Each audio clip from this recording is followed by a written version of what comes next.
Bismillahirrahmanirrahim. Assalamualaikum warahmatullahi wabarakatuh. Alhamdulillah wa syukurillah. Nahmaduhu wa nasta'inuhu wa nastaghfiruh. Wa na'udzu billahi min syururi anfusina wa min sayyiati a'malina. May yahdihillahu fala mudhillalah wa may yudhlil fala hadiyalah. Asyhadu an la ilaha illallah wahdahu la syarikalah wa asyhadu anna Muhammadan abduhu wa rasuluhu la nabiyya ba'da. Amma ba'du. Banyak orang termasuk Lukni mengatakan bahwa tugas moderator ki enteng. Ya. Tapi bagi saya tugas pada malam hari ini berat, luar biasa berat. Tugas pertama memperkenalkan para narasumber saja itu hal yang berat. Karena ada orang yang mengatakan kepada saya, paling sulit itu ngomongi wong melek, gugah wong melek. Memberitahu orang yang sudah tahu. Panjenengan semua sudah tahu para pembicara yang akan saya perkenalkan, kan kacau, kurang ajar tenan gitu. Sebetulnya yang lebih perlu diperkenalkan adalah saya. Perkenalan yang disampaikan oleh Lukni kurang banyak gitu. Saya Ahyar M. Permana, saya sehari-hari bekerja sebagai wartawan, sempat agak lama bersama Kang Putu di Suara Merdeka dan sekarang berkhidmah di Tribun Jateng. Itu pun kalau diakui oleh Tribun. Karena sudah 1,5 tahun belakangan saya tidak pernah ngantor sama sekali. Ngantornya di ruang tamu. Itu podcast yang saya bikin. Silakan diklik, di subscribe Suara ya. Ki moderator capo opo memperkenalkan diri. Tetapi meskipun tugas berat, meskipun harus memperkenalkan para pembicara yang sudah dikenal, tetapi kalau saya tidak melakukannya, maka saya kehilangan barokah menjadi moderator. Baiklah, saya perkenalkan pembicara yang pertama di samping kanan saya, Kiai Budi Harjono. Beliau adalah pengasuh Pondok Pesantren Al-Islah Meteseh, Tembalang, Kota Semarang, penggerak tari sufi Nuswantara yang beranggotakan ribuan orang dari seluruh Indonesia. Yang di samping kiri saya sudah sangat lama tidak ketemu, Mas Nur Fauzan Ahmad. Beliau dosen di Fakultas Ilmu Budaya Universitas Diponegoro, tetapi juga kiai di Majelis Ulama Indonesia. Mas Fauzan. Yang satu lagi, luwih dosa meneh nek aku memperkenalkan Kiai Haris di tempat sendiri. Ya wis lah. Malam ini kita akan bicara tentang, masih ada kelanjutannya kalau pertemuan yang lalu di volume pertama ngaji selapanan kita berbicara tentang sastra pesantren. Waktu itu kucing-kucing rembes diraupi pembicaranya saya, yang satu lagi rodok mending lah, pakar syair. Kebetulan hadir pada malam hari ini Mas Burhanuddin, sarjana sastra, magister mungkin apaan? Yang penelitiannya memang khusus syairan dan mudah-mudahan nanti akan jadi doktor syairan juga. Mas Fauzan hadir di belakang sana tadi, sudah lapor ke saya, kirim foto, hadir. Nah, malam ini kita berlanjut ke sastra pesisir sebagai media dakwah. Sastra pesisir bagaimanapun seperti tadi disampaikan oleh Kiai Ubed tidak bisa meninggalkan pesantren, karena tulang punggung dari sastra pesisir adalah sastra pesantren. Kiai Budi, Kiai Ubed, orang yang beraktivitas di wilayah pesantren, dan yang di sebelah kiri saya nanti bertindak sebagai pakar yang mengulas tentang sastra pesantren itu. Gelem ra gelem Mas Fauzan kudu dadi pakar gitu. Kesempatan ngecek Kiai Budi. Saya mulai dulu Kiai Budi. Nah, kapan meneh iso ngendek Kiai Udut? Monggo Kiai Budi menyampaikan tentang bagaimana sastra pesisir untuk media dakwah. Saya persilakan Kiai Budi. Nek biasanya moderator membatasi berapa menit untuk bicara dan segala macam. Nek iki aku moderator rawani. Wes sak karepe, sak kesele. Monggo. Assalamualaikum warahmatullahi wabarakatuh. Sugeng dalu dumateng para sederek sedaya sebangsa, setanah air juga semanusia. terutama para pemirsa di YouTube yang live streaming ini karena banyak. Semoga sesuai kali harapannya Gus Akhyar tadi. Silahkan like, comment, share, dan subscribe. Tentu pada malam hari ini saya bergembira ria dulu di kota Semarang yang keceluk kota bisnis ya.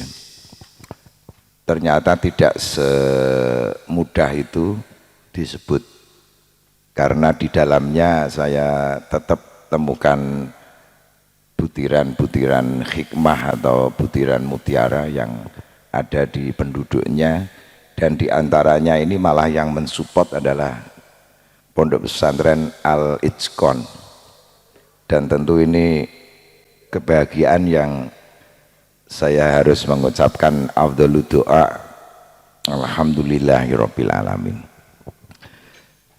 Dan tentu malam hari ini kita masih pada posisi PPKM, dan di musim pandemi ini memang kenyataannya banyak yang di pandemi itu, dan kita patut berduka cita juga atas kematian para sedulur-sedulur kita, juga para salafus soleh. Saya barusan dari Jawa Timur, dan di sana ada data kiai langgar atau masjid dan pondok ada 700 yang meninggal. Allah yarham.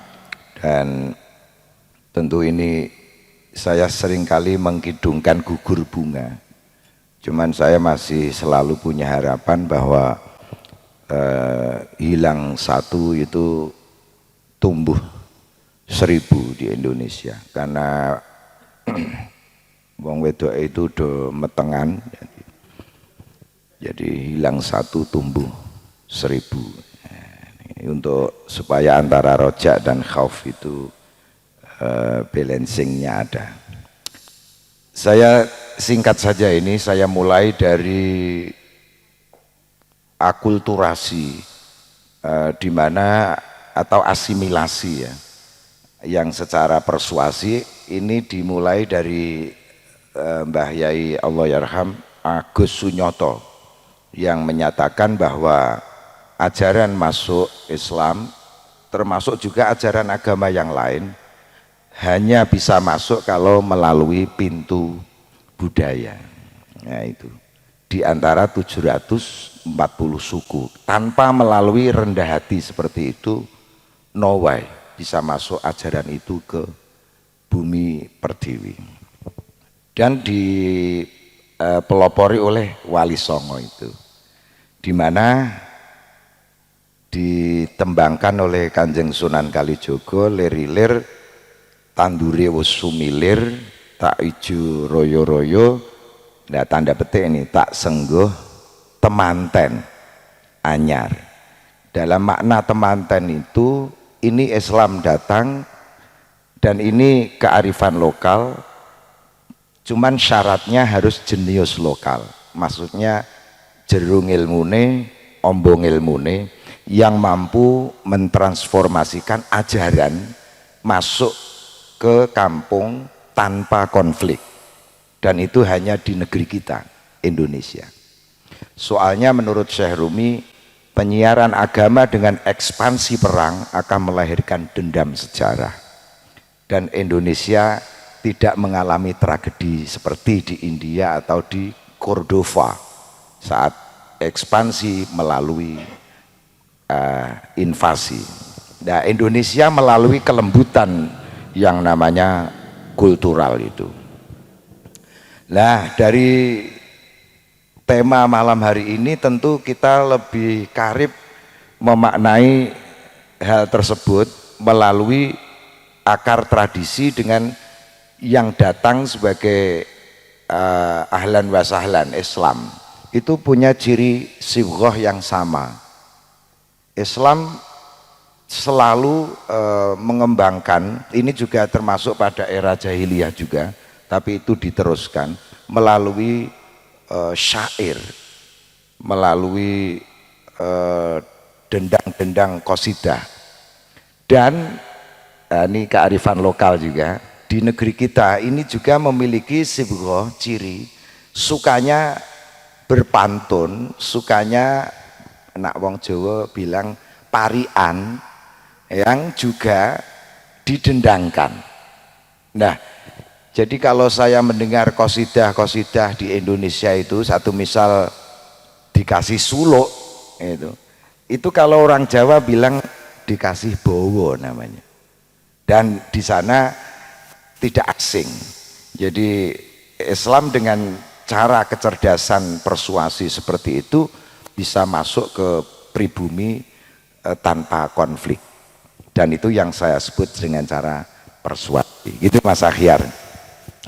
Jadi kalau ini menyangkut pesisir, memang dakwah pada era pertama kali kan tentu dari Samudra Pasai sampai ke pesisir-pesisir itu. Dan sampai sekarang kita ini yang mubalik ini harus membaca proses itu. Satu misal saya ngaji di daerah Magelang, itu sangat berbeda dengan saya ngaji di Kendal. Dan kalau orang tidak nak cara Qur'ane jadi bil hikmah, maka akan melahirkan satu kerancuan metodologi. Ya, karena beda suasana hati orang daerah Boyolali, Klaten dengan pesisir yang lebih kental dengan genre-genre syair yang sudah dekat dengan penguasaan linguistik secara bahasa. Jadi ini sebagai umpan saja. Jadi saya menganalisis dari sisi itu. Dan saya Pak Yai Ubaid ngeboti itu. Jadi ngeboti metodologi di mana ini cara Profesor Dr. Eko Budiarjo sama. Jadi di mana sastra dalam kaitan penyampaian dakwah ini beliau sangat intens dan setiap kali pidato malah mesti maca puisi, dan itu saya minta dulu dibukukan benar oleh beliau. Dan ini saya tradisikan dan saya boti walau saya tidak menjadi apa-apa, entah dewan, dewan tahu dadi tapi dijaluk wong. Ya tak wehke, saya memiliki hanya ini peranan di dalam ngeboti bahwa dakwah itu yang lebih persuasif melalui kultur, melalui budaya. Nah, dari sisi inilah Syekh Rumi menyatakan terang-terangan keindahan Tuhan di bumi wujudnya itu adalah seni. Kalau soal cinta turun ke bumi itu wujud manifestasi Tuhan turun ke bumi melalui cinta, dan cinta berbagi pada setiap hati. Terlepas dari primordial agamanya apa, tapi cinta ada di sana. Dan inilah Indonesia yang rohnya itu Pancasila, dan itu ditranslate di cengkeramannya itu Bhinneka Tunggal Ika. Menurut sudut pandang saya inilah cinta.